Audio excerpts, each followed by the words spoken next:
നമസ്കാരം. ഈ കൊല്ലത്ത് നടക്കുന്ന സംസ്ഥാന സമ്മേളനത്തിൽ ചില വിചിത്രമായ പരാമർശങ്ങൾ പല ഭാഗത്തുണ്ടായി. അതിലുള്ള ഒന്ന് രണ്ട് കാര്യങ്ങളിൽ എനിക്ക് വ്യക്തത വരുത്തേണ്ടതുണ്ട്. അതുകൊണ്ടാണ് ഞാൻ താങ്കളോട് ചോദിക്കുന്നത്. അതിൽ വന്ന ഒരു കാര്യം, പിണറായി വിജയനെ എല്ലാവരും മാതൃകയാക്കണമെന്നാണ് പൊതുവെ ഉയർന്നു വന്ന ഒരു അഭിപ്രായം. അത് എന്താണ് താങ്കൾക്ക് പറയാനുള്ളത്? ഇല്ല, ഞാൻ പറഞ്ഞില്ല സുമേഷ്, ഞാൻ സത്യം പറഞ്ഞാൽ സുമേഷ് ഇങ്ങനെ സംസാരിച്ചുകൊണ്ട് മാത്രമാണ് ഞാനിത് പ്രതികരിക്കുന്നത്. എനിക്കതിനോടൊന്നും പ്രതികരിക്കാൻ താല്പര്യമില്ല. ഞാൻ യഥാർത്ഥത്തിൽ ഈ CPM സംസ്ഥാന സമ്മേളനത്തെക്കുറിച്ചിട്ട് ഒരു വീഡിയോ പോലും ചെയ്തില്ല. എന്നോട് പല വീഡിയോകൾ എന്താ ചെയ്യേണ്ടതെന്ന് ചോദിച്ചു. ഞാൻ പറഞ്ഞു, ഞാൻ അങ്ങനെ ഒരു സംഭവത്തിനെ അവഗണിക്കുകയാണ് ഞാൻ ചെയ്യുന്നത്. ഞാനിത് പിണറായി വിജയൻ്റെ ഇതിനുള്ള മറുപടിയായിട്ടല്ല ഞാൻ പറയുന്നത്. ഈ നടക്കുന്നതൊക്കെ വെറും ബാലിശമാണ്. ഇതുകൊണ്ടൊന്നും ഒരു കാര്യവുമില്ല. മനസ്സിലായില്ലേ? ഇതൊക്കെ വെറും ഗിമ്മിക്കുകളാണ്. ഇതൊന്നും കൊണ്ട് ഇനി അടുത്തവണ അധികാരത്തിൽ വരാമെന്ന്, ഇപ്പോൾ മൂന്നാം പക്കം 100 സീറ്റിൽ കൂടുതൽ എന്നൊക്കെ പറഞ്ഞിട്ടാണ് പറയുന്നത്. ഇത് തന്നെയാണ് മൂന്നാമത് നരേന്ദ്രമോദിയും പറഞ്ഞത്, 400+ എന്ന് പറഞ്ഞല്ലോ. അവിടുത്തെ അവസ്ഥ നമ്മൾ കണ്ടല്ലോ. ഈ നടന്നുകൊണ്ടിരിക്കുന്നതെല്ലാം ഈ പാർട്ടിയുടെ ഒത്തൊരുമ അല്ലെ പാർട്ടിയുടെ വളർച്ച ഇതൊന്നുമല്ല കാണിക്കുന്നത്. ഇതെല്ലാം കാണിക്കുന്നത് ഈ പാർട്ടി നശിക്കാൻ പോകുന്നു എന്നുള്ളതാണ്. ഈ പാർട്ടിക്കകത്ത് വിയോജിപ്പുകൾ അടിച്ചമർത്തപ്പെടുന്നു. ഈ പാർട്ടിക്കകത്ത് വ്യത്യസ്തമായ അഭിപ്രായങ്ങൾ പറയാനുള്ള അവസരം ഉണ്ടാകുന്നില്ല. ഈ പാർട്ടി വെറും ഏറാൻ മൂളികളുടെ, വെറും മൂട് താങ്ങികളുടെ ഒരു പാർട്ടിയാണ് എന്ന് തെളിയിക്കപ്പെട്ട് കഴിഞ്ഞിരിക്കുന്നു. ഈ പാർട്ടി തീരാൻ പോകുന്നു എന്നുള്ളതിൻ്റെ പ്രതിഫലനമാണ് പിണറായി വിജയൻ വലിയവനാണ് എന്ന് പറയുന്നത്. ഈ പറഞ്ഞ പോലെ ഈ ഹൂളിഗൻസിൻ്റെ ഒരു പാർട്ടിയായിട്ട് ഇപ്പം ഞാൻ ചോദിക്കട്ടെ, ഇപ്പം പറയുന്നില്ല പിണറായി വിജയൻ വലുതാണെന്ന് പറഞ്ഞത്. ഈ പാർട്ടിയുടെ തന്നെ സംസ്ഥാന സമ്മേളനം 2008 കോട്ടയത്ത് നടന്നപ്പോഴാണ് പിണറായി വിജയൻ കുപ്പിയെടുത്ത് എറിഞ്ഞത്. പിന്നെ അവിടുത്തെ മറ്റേ പൊതുസമ്മേളനത്തിൽ വെച്ച് പിണറായി വിജയന് ഓർമ്മയില്ല, തുണി അല്ല, ഈ ജില്ലാ കമ്മിറ്റികളിൽ ഇടുക്കി, എറണാകുളം, ആലപ്പുഴ ജില്ലാ, തിരുവനന്തപുരം, കൊല്ലം ഉൾപ്പെടെയുള്ള ജില്ലാ കമ്മിറ്റികളിൽ, ജില്ലാ സമ്മേളനങ്ങളിൽ പിണറായി വിജയനെതിരെ രൂക്ഷമായ വിമർശനമാണ് ഉണ്ടായത്. അപ്പോൾ എന്താണ്, ഈ വിമർശനം ഉന്നയിക്കുന്നവരെ കണ്ണുരുട്ടി വിരട്ടി നിർത്തിയാണ് ഇപ്പോൾ ഈ ഒരു അഭിപ്രായം കൊണ്ടുവന്നതെന്നുള്ളതാണ്. അല്ല, അത് സ്വാഭാവികമാണല്ലോ. നമ്മൾ കാണേണ്ട ഒരു കാര്യം എന്താണ്? നമ്മൾ കാണേണ്ട ഒരു കാര്യം, എല്ലാം വളരെ സ്മൂത്തായി വളരെ പീസ്ഫുള്ളായി നടക്കുന്നു എന്ന് പറഞ്ഞാൽ ഏറ്റവും വലിയ അപകടമാണതെന്ന് മനസ്സിലാക്കിക്കോണം. പ്രത്യേകിച്ച് കമ്മ്യൂണിസ്റ്റ് പാർട്ടിയിൽ നമുക്ക് ബ്രാഞ്ച് സമ്മേളനം ഒരു സംസ്ഥാന സമ്മേളനം വരെ ഒരു അതൃപ്തി ഉണ്ടായിരുന്നില്ല എന്ന് പറഞ്ഞാൽ ആ പാർട്ടി തീർന്നു.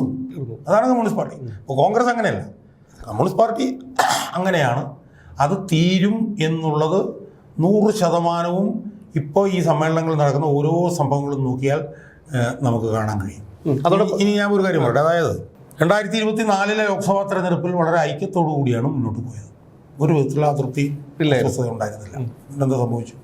ആകെ 20,000 വോട്ടിന് ഒരു സീറ്റിലാണ് ജയിക്കാൻ പറ്റിയത്, അല്ലേ? അത് മാത്രമാണോ? എന്തൊരു ഭീകരമായ ഭൂരിപക്ഷമായി. മലപ്പുറത്തൊക്കെ 2.5-3 ലക്ഷം ഭൂരിപക്ഷം, വയനാട് 3 ലക്ഷം, 1.5 ലക്ഷത്തിൽ കൂടുതൽ ഭൂരിപക്ഷമുള്ള ഒരു 7-8 മണ്ഡലങ്ങളിലുണ്ട്. അപ്പോൾ ഈ പാർട്ടി അച്ചടക്കം എന്ന് പറയുന്നതിൽ ഒരു കാര്യവുമില്ല. മനസ്സിലായോ? അപ്പോൾ ഈ പാർട്ടി തീരും എന്നുള്ളതിൻ്റെ ഒന്നാന്തരം ഉദാഹരണമാണ് ഈ പാർട്ടിയിൽ ഇപ്പോൾ കാണുന്ന നിശബ്ദത. ഇതൊരു സുനാമിക്ക് മുമ്പുള്ള നിശബ്ദതയാണ്. ഇത് തീരും എന്നുള്ളത് 100% ഉറപ്പാണെന്നാണ് ഇപ്പോൾ നടക്കുന്ന ഈ സംഭവ വികാസത്തിലേക്ക്. അല്ല, ഇനി പറഞ്ഞ മറ്റൊരു കാര്യം കൂടിയുണ്ട്. അതായത് ഗോവിന്ദനെ കുറിച്ച് വളരെ വാസ്തവമായിട്ടുള്ള എതിരഭിപ്രായങ്ങളാണ് ഉയർന്നു വന്നിട്ടുള്ളത്. കാരണം പാർട്ടി സെക്രട്ടറി രാവിലെ ഒന്ന് പറയും, രാത്രി ഒന്ന് പറയും, വൈകുന്നേരം ഒന്ന് പറയുന്നതാണ് അണികൾ തന്നെ പറയുന്നത്. അവിടെ ഉയർന്ന ഇതൊക്കെ എന്ന് വെച്ചാൽ ഞാനിതിനകത്തൊന്നും എനിക്ക് പ്രതികരിക്കാൻ താല്പര്യമില്ല. കാരണം എന്താണെന്ന് വെച്ചാൽ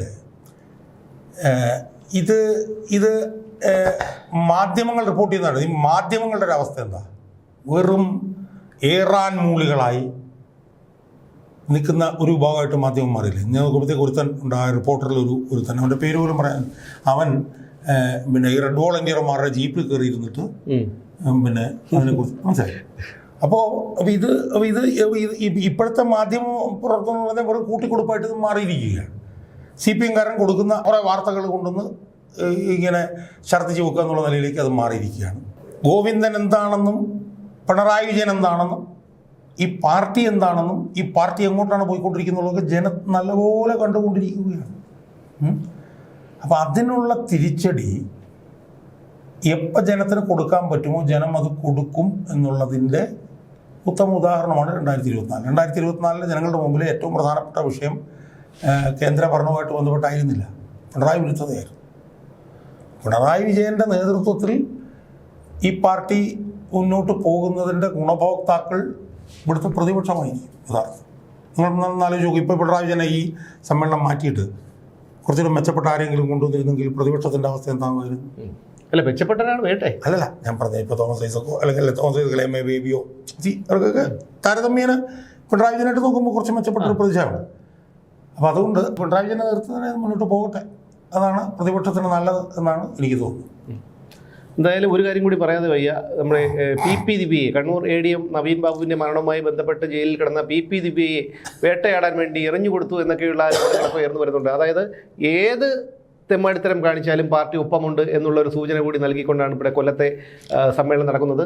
എന്തായാലും ഷാജൻ സാറിന് സംസാരിക്കാൻ വയ്യാത്തത് കൊണ്ടാണ് നമ്മളിത് അവസാനിപ്പിക്കുന്നത്. അതോടൊപ്പം തന്നെ കൊല്ലത്തെ MLA മുകേഷ് അവിടെ ഈ ഒരു അദ്ദേഹം പ്രതിനിധി ആയിരുന്നില്ല, അദ്ദേഹം അതിൽ പങ്കെടുത്തിട്ടില്ല.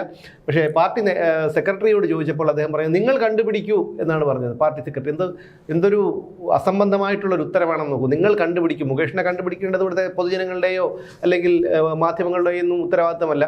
അപ്പോൾ ഒരു സ്ഥലത്തെ, ഒരു മണ്ഡലത്തെ പ്രതിനിധീകരിക്കുന്ന MLA പോലും പാർട്ടിയുടെ സമ്മേളനത്തിൽ പങ്കെടുത്തില്ല, അയാളെ അകറ്റി നിർത്തിയിരിക്കുന്നു, അതും ഒരു പെൺവിഷയത്തിൻ്റെ പേരിൽ എന്നറിയുമ്പോഴാണ് ഈ പാർട്ടി ഇത്രത്തോളം അധപതിച്ച് അപജയം സംഭവിച്ചുകൊണ്ട് പോവുകയാണെന്നുള്ള കാര്യം അറിയുന്നത്.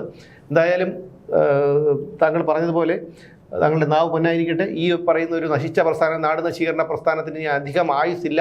അത് ഈ കരിന്തരി കത്തിക്കൊണ്ടിരിക്കുന്ന ഒരു മണ്ണെണ്ണ വിളക്കുമായി മാത്രമേ അതിനെ ഉപമിക്കാൻ കഴിയൂ എന്ന് പറഞ്ഞുകൊണ്ട് നിർത്തുന്നു. വീണ്ടും കാണാം.